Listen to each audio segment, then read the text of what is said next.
Welcome guys. इस class में हमारा टॉपिक है सर्कुलर मोशन। हम यहाँ पर देखेंगे कि जब एक ऑब्जेक्ट एक सर्कुलर पाथ में मूव करता है। अब सर्कुलर पाथ में कैसे मूव कर रहा है? For example moon around the earth, earth around the sun. और वो छोड़ो, ये तो बहुत बड़ी बात होगी अगर आप एक राउंड अबाउट पे रनिंग कर रहे हो एक पार्क में। राउंड अबाउट आपको पता है, राइट? नाउ जब सर्कुलर मोशन होगी तो नॉर्मली क्या होगा कि आपकी जो बॉडी है वो एक पर्टिकुलर सेंटर के रिस्पेक्ट में एट अ कांस्टेंट डिस्टेंस, जिसको हम रेडियस कहते हैं, इसके अबाउट बॉडी रिवॉल्व कर रही है, घूम रही है, चल रही है। जब ये चल रही है, देखो इसके पास में एक लीनियर वेलोसिटी होगी। जब ये ऑब्जेक्ट आपका ए पॉइंट से, लेट अस से मार्क दिस हियर, ये आपका पॉइंट ए है, जब ये ऑब्जेक्ट आपका ए पॉइंट से बी पॉइंट पे जाएगा तो ये सेंटर पे एक एंगल सब्टेंड करेगा। This angle is measured in the anti clockwise direction. अगर आप क्लॉकवाइज मेजर करोगे it will be taken negative, right? और इसकी एक एंगुलर वेलोसिटी भी होगी, एंगुलर स्पीड भी होगी। कुछ और भी टर्म्स यहाँ पर एसोसिएटेड हैं जिनको वन बाय वन हम स्टडी करने वाले हैं। फिलहाल जब हम सर्कुलर मोशन की बात कर रहे हैं तो मतलब ये है कि आपका ऑब्जेक्ट एक पर्टिकुलर फिक्स्ड पॉइंट, जिसे हम सेंटर कहते हैं, उसे एट अ फिक्स डिस्टेंस पे मूव कर रहा है, तो वो ऑटोमेटिकली सर्कुलर पाथ बन ही जाएगा। तो अगर कोई आपसे सर्कुलर पाथ की डेफिनेशन पूछे या सर्कुलर मोशन की डेफिनेशन पूछे तो आप बोल सकते हो कि a particle which is continuously moving at a fixed distance from a fixed point। अब ये सर्कुलर मोशन दो तरह की होती है, जैसे आपकी linear motion linear motion uniform और नॉन यूनिफॉर्म थी, वैसे ही आपकी सर्कुलर मोशन भी यूनिफॉर्म सर्कुलर मोशन हो सकती है और नॉन यूनिफॉर्म सर्कुलर मोशन भी हो सकती है। इसका एक सिंपल सा एग्जांपल है, जैसे अर्थ रिवॉल्व कर रही है सन के अराउंड, तो इसका पूरा एक चक्कर एक साल में होता है। कभी ऐसा नहीं हुआ कि एक साल में दो चक्कर लगा लिया हमने, दो हैप्पी न्यू ईयर कर ली एक साल के अंदर। या कभी ऐसा नहीं हुआ कि हमारा एक साल शुरू हुआ और खत्म ही नहीं हो रहा एंड इट टुक 5 years, है ना? वो एक फिक्स्ड डिस्टेंस से, मतलब सन से फिक्स्ड डिस्टेंस पे, मतलब सन से एक फिक्स डिस्टेंस पे एक साल में एक चक्कर लगाती है और लगातार लगाती जा रही है। उसमें कोई एक्सेलरेशन नहीं हो रही, कोई रिटार्डेशन नहीं हो रही, कोई स्पीड कम नहीं हो रही, कोई स्पीड ज्यादा नहीं हो रही। This is like similarly again moon का भी एग्जांपल है। तो मून भी हर 28 डेज के बाद में पूरा चक्कर लगाता है अर्थ का at a constant speed.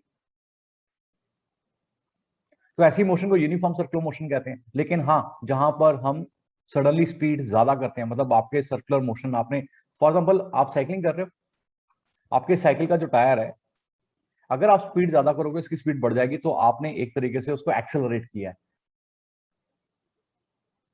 So this way we can understand कि जहां पर यूनिफॉर्म सर्कुलर मोशन होगी, कांस्टेंट स्पीड से आपका ऑब्जेक्ट है एक सर्कुलर पाथ में रिवॉल्व करता रहेगा, मूव करता रहेगा।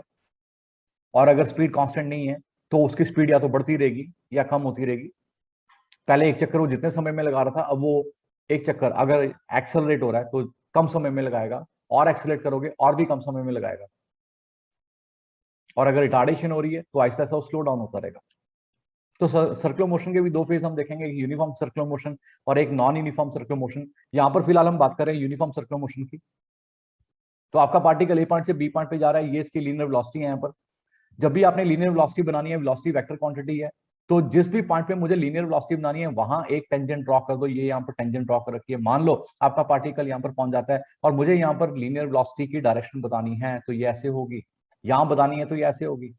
तो wherever you want to find the direction of the linear velocity, just plot a tangent there. आप देखोगे कि यहाँ पर लगातार वेलोसिटी की डायरेक्शन चेंज हो रही है। यस, हो रही है। अब यहाँ पर एक बड़ा इंपॉर्टेंट पॉइंट बता रहा हूं, इसे आप नोट कर लेना।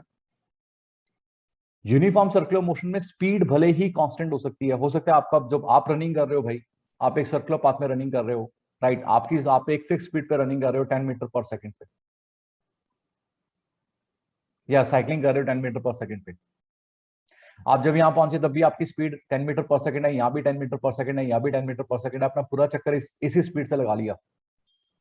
लेकिन जब मैं वेलोसिटी की बात करूंगा, velocity of vector quantity, vector में डायरेक्शन एंड मैग्नीट्यूड दोनों ही क्वांटिटीज होती हैं और दोनों ही सेम रहनी चाहिए। अगर वेक्टर हमें चेंज नहीं करना, अगर कोई भी एक क्वांटिटी मैं चेंज करूंगा, सपोज मैंने डायरेक्शन चेंज कर दी, तो आपका वेक्टर चेंज हो गया। तो जब मैं वेलोसिटी की बात करूंगा, आपसे जनरली पूछा जाएगा एमसीक्यूज में, भाई क्या circular motion, uniform circular motion में वेलोसिटी चेंज हो रही है? तो यस, हो रही है, क्योंकि डायरेक्शन चेंज हो रही है। क्या यूनिफॉर्म सर्कुलर मोशन में स्पीड चेंज हो रही है? यूनिफॉर्म सर्कुलर मोशन है तो स्पीड चेंज नहीं होगी, स्पीड का मतलब मैग्नीट्यूड है यहाँ पर, तो एक छोटा सा पॉइंट आपने याद रखना है। अब इससे जुड़े हुए हम काफी सारी बेसिक टर्म्स को यहाँ पर समझने की कोशिश करेंगे वन बाय वन। ये टर्म्स यहाँ पर लिखी हुई हैं, angular displacement, angular velocity, angular frequency, relation between linear velocity and angular velocity, time period, frequency, angular acceleration, relation between linear and angular acceleration, फिर uniform versus non uniform circular motion and concept of net acceleration. So ये आज का हमारा topic होने वाला है। Just be careful, be attentive. अब सबसे पहले बात करेंगे एंगुलर डिस्प्लेसमेंट की। एंगुलर डिस्प्लेसमेंट को हम थीटा से डिनोट करते हैं। It is the angle subtended या angle covered at the centre of the circle by the object when it moves. भाई ये देखो ना, यहाँ ए से बी पे आ रहा है तो यहाँ डेफिनेटली एंगल कवर हो रहा है। मान लो मैं इसको एक और पॉइंट पे भेज देता हूँ, this point is let us से यहाँ पर, तो आप देख पा रहे होंगे कि एंगल कितना हो गया। सोचो भाई, एंगल 90 डिग्री हो गया। अगर यही पार्टिकल आपका यहाँ आएगा तो एंगल कितना होगा, 180 डिग्री हो जाएगा। और अगर ये एंगल, ये ऑब्जेक्ट अपना पूरा चक्कर लगा के वापिस उसी पोजिशन पे पहुंचेगा तो एंगल आपका 360 डिग्री हो जाएगा। एक चीज का यहाँ पर ध्यान रखना कि हमने एंगल को डिग्रीज में मेजर नहीं करना, हम यहाँ पर एक वर्ड यूज करेंगे, रेडियंस। इसको ऑलरेडी आप मैथमेटिकल टूल्स में देख चुके हो, पाई रेडियंस। इसके ऊपर आप सी भी लगा सकते हो, सी का मतलब है सर्कुलर मेजर, और नहीं भी लगाओगे तो चलेगा। इट इज अंडरस्टूड कि अगर आप एक नॉर्मल नंबर लिखते हो एंगल के लिए तो वो रेडियंस मेजर होगा। पाई रेडियंस 180 डिग्री के बराबर है, तो 2 पाई रेडियंस 360 डिग्री के बराबर होगा। अगर मैं पाई बाय 2 की बात करूंगा तो ये 90 डिग्री के बराबर होगा। डिग्रीज में एंगल हम नहीं मेजर करेंगे, हम एंगल रेडियंस में मेजर करेंगे। और इस पाई की वैल्यू दिस इज 22/7 या फिर 3.14, राइट। अगर आपके पास यहाँ पर दो लेटर लिखे हैं, एक और चीज बताता हूँ बड़ी बेसिक सी है। अगर आपके पास दो नंबर लिखे हैं, एक लिखा है 180 और दूसरा लिखा है 180 डिग्री, और अगर आपको बोला जाए दोनों ही एंगल्स हैं, तो भाई ये जो 180 है ये 180 रेडियंस है, क्योंकि इसके ऊपर डिग्री का सिंबल नहीं है। और फिर इसे कैसे कन्वर्ट करेंगे या डिग्रीज में, तो ये रिलेशन यूज किया जाएगा, pi radians equal to 180 degree. इसी को याद रखना है, ये हमारे कन्वर्जन में हेल्प करेगा ना। ये तो होगी इसकी मैथमेटिकल बात। अगर दूसरी बात यहां पर करें, थीटा जो एंगुलर डिस्प्लेसमेंट है ना, व्हाट इज डिस्प्लेसमेंट? डिस्प्लेसमेंट का मतलब है ये वेक्टर क्वांटिटी है। जनरली इसको एज अ वेक्टर हम बहुत ही कम यूज करते हैं, बट ये एक वेक्टर क्वांटिटी है। भाई अगर ये वेक्टर क्वांटिटी है तो डेफिनेटली इसकी डायरेक्शन भी होगी। अब डायरेक्शन कैसे होगी, ये पॉइंट ध्यान से सुनना कि भाई अगर मैं एंटी क्लॉकवाइज जाता हूं, इसकी डायरेक्शन पॉजिटिव लेंगे। आपने ये ऑलरेडी मैथमेटिकल टूल्स में जब हम ट्रिग्नोमेट्री कर रहे थे, कि एंटी क्लॉकवाइज को हम पॉजिटिव एंगल मानते थे और क्लॉकवाइज को हम नेगेटिव एंगल मानते थे। ये बाय कन्वेंशन हम ऐसा करते हैं, और इसको हम प्रैक्टिकली यूज भी करते हैं। आप कभी किसी बॉटल का ढक्कन खोल के देखना, जब आप उसे रिवॉल्व करोगे एंटी क्लॉकवाइज, वो ऊपर की ओर आएगा, वो पॉजिटिव डायरेक्शन है, आउटवर्ड द पेपर। यहां पर अगर मैं इसको एज अ बॉटल का ढक्कन मान के अगर मैं इसको ओपन करने की कोशिश करूं, तो आप देखोगे इसकी जो ये अपवर्ड आएगा, आपकी तरफ आएगा। अगर आप इसको क्लॉकवाइज करोगे डाउनवर्ड जाएगा। तो ये इसकी डायरेक्शन है। Now one more thing I want to tell you here. भाई देखो, ये है थीटा, ये तो समझ आ गया मैं, है ना। और ये आपका रेडियस। और जब आपका पार्टिकल ए पॉइंट से बी पॉइंट पे जा रहा है, तो इसने एक लेंथ ऑफ आर्क भी कवर करी है। आर्क, है ना, नाम तो सुना ही होगा। तो ये थीटा, एल और आर में एक रिलेशन हम अक्सर यूज करेंगे। क्या रिलेशन है आपने देखा है पहले, that is theta equal to L upon R. Theta equal to what, L upon R, right. तो ये लीनियर डिस्प्लेसमेंट है। एल अगर आपसे कोई पूछे भाई ये लीनियर डिस्प्लेसमेंट है, लीनियर डिस्प्लेसमेंट। आर जो है ये रेडियस है, एंड थीटा जो है it is itself angular displacement. I hope this points are clear. अब जो सेकंड टर्म हमने करनी है यहाँ पर, दिस इज एंगुलर वेलोसिटी। यहाँ पर ये जो डब्ल्यू जैसा आपको नजर आ रहा है, इसे हम कहते हैं ओमेगा। इसका नाम ही ओमेगा है। ये बिल्कुल डब्ल्यू जैसा नहीं है, थोड़ा सा डिफरेंट है, थोड़ा सा कर्व्ड है। हमें पता है कि देखो ऑब्जेक्ट यहाँ से ए पॉइंट से बी पे जा रहा है, तो भाई वो, अगर लेटर से आप ही का एग्जांपल ले रहे हैं, आप साइकिलिंग कर रहे हो, तो आपकी एक अपनी स्पीड है, आपकी एक लीनियर स्पीड है, right. But at the same time ये एंगल भी तो कवर कर रहा है ना, तो कितनी स्पीड से एंगल कवर कर रहा है? आपने पूरा चक्कर बहुत फास्ट लगा लिया, तो आपने एंगल भी तो बहुत फास्ट कवर किया ना। तो we should have some measure to find that rate of change of angle. जब rate of change of displacement हम करते थे, उसे हम वेलोसिटी कहते थे, स्पीड कहते थे। जब हम rate of change of angle करेंगे तो उसे एंगुलर स्पीड बोलेंगे। या एंगुलर वेलोसिटी बोलेंगे। अगर अगर हम इसको as a vector quantity treat करते हैं तो दिस इज एंगुलर वेलोसिटी। इसे हम बोलेंगे rate of change of angle. अब rate of change of angle का मतलब यहाँ पर डी थीटा बाय dt आएगा। रेट चेंज को हम डिफरेंशिएशन से डिनोट करते हैं। डी का मतलब डेल्टा होता है, डेल्टा का मतलब स्मॉल चेंज। तो ऊपर स्मॉल चेंज एंगल का है, नीचे स्मॉल चेंज टाइम का है। अब यहाँ पर एक पॉइंट आपको बताता हूं कि देखो अगर यूनिफॉर्म स्पीड है, अगर यूनिफॉर्म स्पीड है तो हमेशा ये एक चक्कर एक ही टाइम में लगाएगा। एक पूरा चक्कर जो है वो एक ही टाइम में लगाएगा, है ना। पर अगर नॉन यूनिफॉर्म स्पीड है तो हो सकता है कभी स्पीड ज्यादा हो, कभी कम हो। कभी एंगल बहुत जल्दी कवर कर रहा हो, कभी बहुत कम स्पीड, बहुत ज्यादा समय में कर रहा हो। तो यहां पर जब हम बेसिकली बात करेंगे नॉन यूनिफॉर्म सर्कुलर मोशन की, तो ऐसे केस में मैं यूज करूंगा डी थीटा बाय dt। लेकिन अगर मैं यूनिफॉर्म सर्कुलर मोशन की बात करूंगा, और इसको भी हम एज अ वेक्टर क्वांटिटी बहुत कम यूज करते हैं, जब मैं यूनिफॉर्म सर्कुलर मोशन की बात करूंगा, ये तो हो गया नॉन यूनिफॉर्म सर्कुलर मोशन, लेकिन जनरली हम इसको लिखेंगे 2 पाई अपॉन टी। अब ये टी क्या है? T is the time period. इसको हम आगे देखने वाले हैं। पहली बात, इसी को हम एंगुलर फ्रीक्वेंसी भी कहते हैं। कई बार आपके पास एंगुलर वेलोसिटी की जगह या एंगुलर स्पीड की जगह एक वर्ड लिखा होगा एंगुलर फ्रीक्वेंसी, तो एंगुलर फ्रीक्वेंसी भी इसी का ही नाम है। तो इसको आपने कंफ्यूज नहीं होना। This is omega, angular speed, angular velocity. इसकी यूनिट्स क्या होंगी? इसकी यूनिट्स होंगी, देखो ऊपर एंगल है, एंगल किस में मेजर कर रहे हैं? रेडियंस में। नीचे टाइम है, टाइम किस में मेजर करते हैं? सेकंड्स में। तो इसकी यूनिट्स होंगी रेडियंस पर सेकेंड। जब भी आप न्यूमेरिकल्स करोगे या कोई पॉइंट डिफाइन करोगे सर्कुलर मोशन का, यदि वहां पर एंगुलर स्पीड आ रही है तो आपको उसके यूनिट्स रेडियंस पर सेकेंड लिखनी होंगी, राइट। नाउ गाइस अब बात करते हैं लीनियर वेलोसिटी। लीनियर वेलोसिटी ये भी देखो जो बार बार चेंज हो रही है, मतलब आपका ऑब्जेक्ट ए पॉइंट से बी पॉइंट पे आएगा, डायरेक्शन चेंज होगी, वेलोसिटी चेंज होगी। हालांकि मैग्नीट्यूड चेंज नहीं हुआ है यूनिफॉर्म सर्कुलर मोशन के अंदर, पर डायरेक्शन चेंज हुई तो वेलोसिटी चेंज होती है। बट मैं ये कह रहा हूं कि यहाँ पर लीनियर वेलोसिटी तो हमेशा रहेगी रहेगी इसके अंदर, राइट। और एंगुलर वेलोसिटी जो भी हमने ऊपर वाले पॉइंट में देखा है, तो इन दोनों के बीच में क्या रिलेशन है? तो इस रिलेशन को यहाँ पर देखते हैं। देखो हमने एक रिलेशन देखा, theta is equal to L upon R, right. अगर मैं यहां पर दोनों और डिफरेंशिएशन कर दूं, differentiation with respect to time, मतलब D theta upon D T, और यहां पर D, this is L upon R and this is D T. Now जब एक ऑब्जेक्ट सर्कुलर मोशन में मूव करेगा, ऑब्जेक्ट ए पॉइंट से बी पॉइंट पे जा रहा है, तो ये लेंथ ऑफ आर्क एल है। भाई जब ये सी पे जाएगा तो आपको लगता है कि लेंथ ऑफ आर्क बढ़ेगी? मेरे को तो लग रहा है। ओके ठीक है, एल चेंज होगा, लेकिन क्या रेडियस चेंज होगा?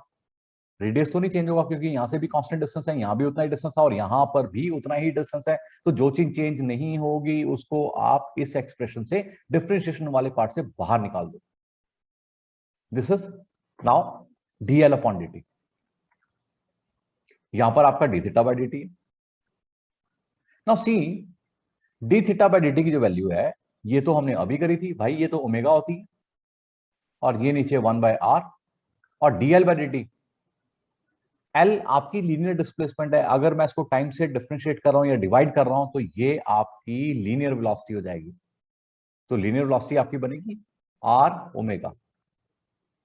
सो ये रिलेशनशिप है between velocity, linear velocity and angular velocity, right.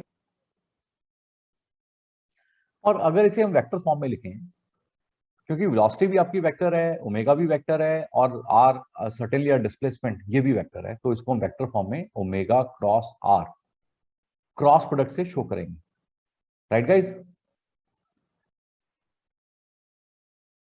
Now अगला पॉइंट है टाइम पीरियड। टाइम पीरियड का मतलब है कि ये पूरा एक चक्कर कितने सेकंड्स में लगा रहा है, इसको हम टाइम पीरियड कहते हैं। इसको सिंपली हम टी से डिनोट करते हैं, इसकी एसआई यूनिट्स सेकंड्स होती हैं। नेक्स्ट पॉइंट है फ्रीक्वेंसी। टाइम पीरियड और फ्रीक्वेंसी आपस में इंटररिलेटेड है। फ्रीक्वेंसी क्या होता है कि एक सेकंड में कितने चक्कर लगा रहा है, टाइम पीरियड एक चक्कर कितने सेकंड्स में लगा रहा है, और फ्रीक्वेंसी एक सेकंड में कितने चक्कर लगा रहा है, राइट। तो frequency reciprocal of time period होता है। इसकी यूनिट्स पर सेकंड होती हैं, या फिर आप हर्ट्ज से भी डिनोट कर सकते हो, एच जेड, ये भी इसकी ऐसा यूनिट्स है। अब यहाँ पर एक और चीज मैंने आपको बतानी थी, अगर मैं यूनिफॉर्म सर्कुलर मोशन की बात करूं तो हमने फॉर्मूला किया था 2π/t। अब 1/t की जो वैल्यू है, ये वैल्यू तो फ्रीक्वेंसी के बराबर है, तो इसको हम 2πfp लिख सकते हैं based on the requirement, right. Now next point is angular acceleration. Angular acceleration हम अल्फा से डिनोट करते हैं।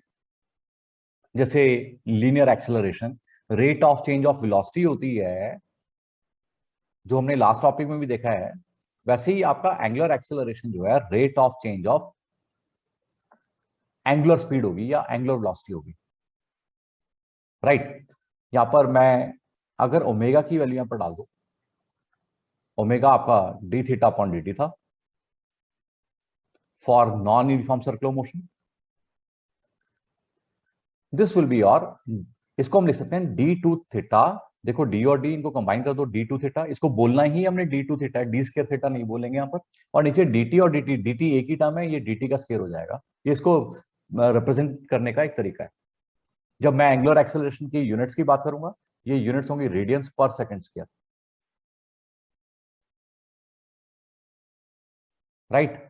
अब एंगुलर एक्सेलरेशन और लीनियर एक्सेलरेशन में क्या रिलेशनशिप है, तो ये रिलेशनशिप हमारा कहां से आएगा, let us have a look. हमने अभी वेलोसिटी किया था r ओमेगा।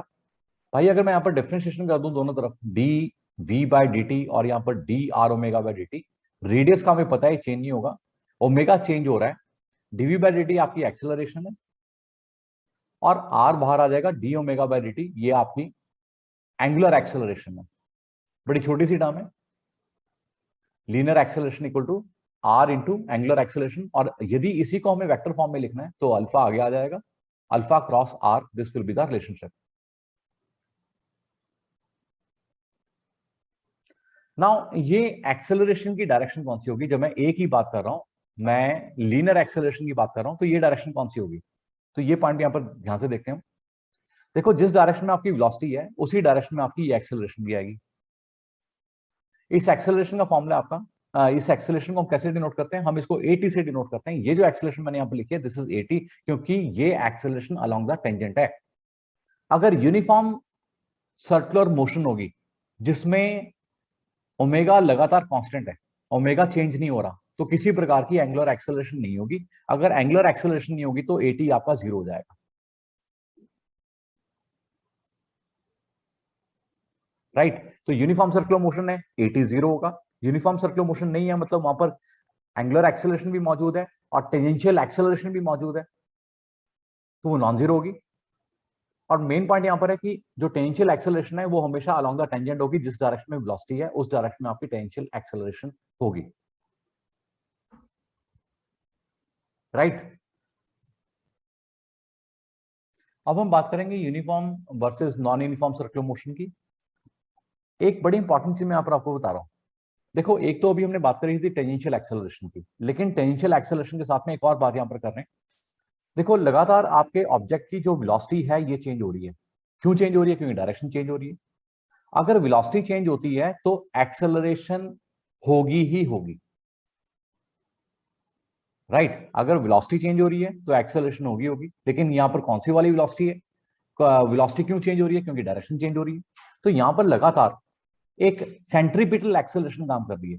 अब सर्कुलर मोशन चाहे यूनिफॉर्म है चाहे नॉन यूनिफॉर्म है, एक हमेशा सेंट्रीपिटल एक्सेलरेशन यहां पर काम करेगी, जो कि inward along the radius of R omega square होता है, या फिर वी स्क्वायर अपॉन आर होता है, वी की वेलोसिटी है। ये फॉर्मूला कैसे आए हम ये नेक्स्ट लेक्चर में देखेंगे। तो आपने ये पॉइंट याद रखना है कि अगर यूनिफॉर्म सर्कुलर मोशन है चाहे नॉन यूनिफॉर्म सर्कुलर मोशन है, सेंट्रीपिटल एक्सेलरेशन हमेशा रहेगी। और इसकी डायरेक्शन क्या होगी, it will be inward the circle towards the centre along the radius. इसमें कोई भी वर्ड आप यूज कर सकते हो, राइट। तो अब बात करते हैं हम uniform versus non uniform circular motion की। तो भाई यूनिफॉर्म सर्कुलर मोशन में सेंट्रीपिटल एक्सेलरेशन होगी, तो ये पॉइंट यहां डिफाइन कर देता हूं मैं। अगर यूनिफॉर्म सर्कुलर मोशन है तो सेंट्रीपिटल एक्सेलरेशन होगी, लाइक दिस। ये सेंट्रीपिटल एक्सेलरेशन है। और टेंजेंशियल एक्सेलरेशन इस सिनेरियो में जीरो होगी, क्योंकि यूनिफॉर्म सर्कुलर मोशन है। अल्फा भी आपका जीरो होगा और ओमेगा जो है कांस्टेंट होगा। अगर ओमेगा कांस्टेंट है तो कितना होगा, इट विल बी 2π/t अगर यूनिफॉर्म सर्कुलर मोशन है। और अगर नॉन यूनिफॉर्म सर्कुलर मोशन है तो टेंजेंशियल एक्सेलरेशन जीरो नहीं होगी, मतलब यहां पर along the velocity along the tangent एक टेंशियल एक्सेलरेशन होगी जो कि नॉन जीरो होगी, अल्फा भी नॉन जीरो होगा और ओमेगा भी कांस्टेंट नहीं होगा, तो फिर हम इसको कैसे लिखेंगे, इसको हम डी थीटा बाय dt लिखेंगे। तो यहां पर दो एक्सेलरेशन काम करेंगी अगर ये नॉन यूनिफॉर्म सर्कुलर मोशन है। तो भाई अगर दो एक्सेलरेशन काम कर रही है तो ये तो बड़ी इंटरेस्टिंग बात है। तो फिर हम यहां पर एक नेट एक्सेलरेशन निकालेंगे, नेट एक्सेलरेशन ऐसे आएगी, this will be your net acceleration, जो हमने लास्ट में लिखा है concept of net acceleration. Now अगर मुझे नेट एक्सेलरेशन निकालनी है तो मैं दोनों का स्केयर्स करके ऐड करके स्केयर रूट लूंगा। तो ये हमारा वेक्टर वाला अप्रोच है to find the resultant. This will be your net acceleration in case of non uniform circular motion. और भैया अगर यूनिफॉर्म सर्कुलर मोशन है तो नेट एक्सेलरेशन कितनी होगी, फिर तो आपका एटी जीरो हो गया ना, एसी का स्केयर का रूट का ये तो एसी बचेगा, फिर नेट एक्सेलरेशन सिर्फ सेंट्रीपिटल एक्सेलरेशन के बराबर होगी। तो एक कुछ टर्म्स हैं सर्कुलर मोशन के जो हमें पता होने चाहिए। इसके अलावा मैं कुछ इक्वेशंस ऑफ मोशन यहां बता रहा हूं सर्कुलर मोशन के लिए, दीज आर ऑल्सो इंपॉर्टेंट। भाई देखो जैसे आपने किया था v equal to U plus A T, तो ऐसे ही यहां पर आएगा ओमेगा फाइनल, मतलब final angular velocity equal to omega initial, initial angular velocity is equal to plus plus alpha into T, alpha यहां पर एंगुलर एक्सेलरेशन। ऐसे ही हमने सेकंड इक्वेशन करी थी V square minus U square equal to two A S, तो इसका क्या बनेगा, v की जगह ओमेगा एफ आएगा फाइनल एंगुलर वेलोसिटी, u की जगह ओमेगा आई आएगा इनिशियल एंगुलर वेलोसिटी, a की जगह अल्फा आएगा और s की जगह थीटा आएगा। s डिस्प्लेसमेंट है, लेकिन जब मैं सर्कुलर मोशन में डिस्प्लेसमेंट स्टडी करूंगा तो वो थीटा होगा। और फाइनल जो एंगुलर वेलोसिटी हमने करी थी, फाइनल जो इक्वेशन ऑफ मोशन हमने करी थी, it was s equal to U T plus half A T square, जो तीसरी हमारी इक्वेशन है। s की जगह थीटा आएगा, यहां पर ओमेगा आई into T, u initial velocity होता है तो omega I initial angular velocity plus a की जगह अल्फा और टी स्क्वायर। तो इस प्रकार से हम अपनी equations for the circular motion study करेंगे लाइक दिस। एक वर्ड यहां पर और बता रहा हूं, आप अक्सर देखोगे जब न्यूमेरिकल्स करोगे एक वर्ड आएगा आरपीएम। आरपीएम का मतलब है रेवोल्यूशंस पर मिनट। अब ये हमें क्या बताता है, ये हमें एंगुलर स्पीड या एंगुलर वेलोसिटी बताता है, ये हमें ओमेगा की वैल्यू देता है। अगर आपको दे रखा है ओमेगा इक्वल टू 2 आरपीएम, तो इसका मतलब क्या होगा, 2 रेवोल्यूशंस पर मिनट। लेकिन रेवोल्यूशन पर मिनट तो ऐसा यूनिट्स नहीं है, तो इसको ऐसा यूनिट्स में कैसे कन्वर्ट करेंगे। तो भाई एक चीज और यहां पर ध्यान से देखना कि 1 आरपीएम का मतलब है 1 रेवोल्यूशन पर मिनट, और एक रेवोल्यूशन में कितना एंगल कवर हो रहा है, 360 डिग्री। 360 डिग्री हम कैसे लिखते हैं, 2 पाई से, तो इट इज 2 पाई रेडियंस, और नीचे है पर मिनट। अब मिनट तो ऐसा यूनिट नहीं है ना, इसको सेकंड्स में कन्वर्ट करो, तो ये आपका बनेगा पाई अपॉन 30 रेडियंस पर सेकेंड। अब अगर आपके पास में लिखा है कि 2 आरपीएम की स्पीड थी, तो भाई इसका मतलब है 2 रेवोल्यूशन पर मिनट, मतलब 2 इंटू पाई अपॉन 30 रेडियंस पर second, that will be the required answer. So this is the basic information about the circular motion. इसमें और भी डिटेल्स बाकी हैं जिसको हम अगले लेक्चर्स में देखेंगे। Thank you very much.